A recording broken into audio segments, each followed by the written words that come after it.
बिस्मिल्लाहिर्रहमानिर्रहीम। बाज़ दफ़ा यूँ होता है कि किसी घर के अंदर कुछ अफराद कमाने वाले होते हैं, मतलब वालिद साहब भी कमा रहे हैं, बेटे हैं उनके 5-4 बेटे वो भी कमा रहे हैं, कमाई सब अलग अलग करते हैं, लेकिन घर के अखराजात के लिए किसी एक फ़र्द को वो कुल्ली तौर पर मुख्तार बना देते हैं।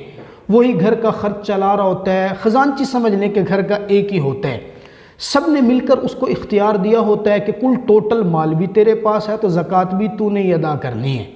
अब सवाल यह है कि जब टोटल माल उसी एक फ़र्द के पास है, अदा वो करेगा, ज़कात अदा करने के बाद क्या सवाब सबको मिलेगा या उसी अकेले को मिलेगा? ज़हनशीन फरमा लीजिए, जब माल सबका है, पैसे सबके हैं, सब ने इजाज़त एक को दी है, अब अगरचे अदा एक कर रहा है, सबके माल का चूँकि वो खुद मालिक है, लेकिन सवाब सबको मिलेगा। अल्लाह ताला की ज़ात किसी का हक अपने ज़िम्मे नहीं रखती, सवाब सबको देंगी।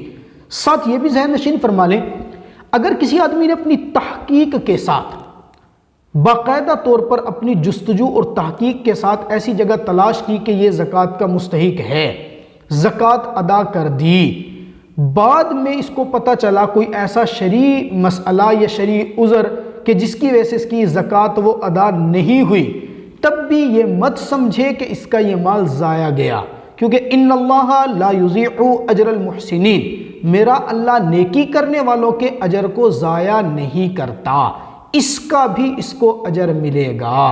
बाकी अलग से ज़कात अदा करेगा अब या नहीं, क्योंकि पहली ज़कात तो अदा नहीं हुई।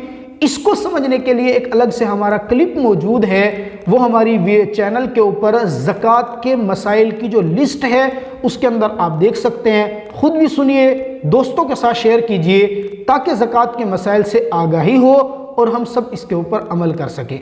वस्सलाम।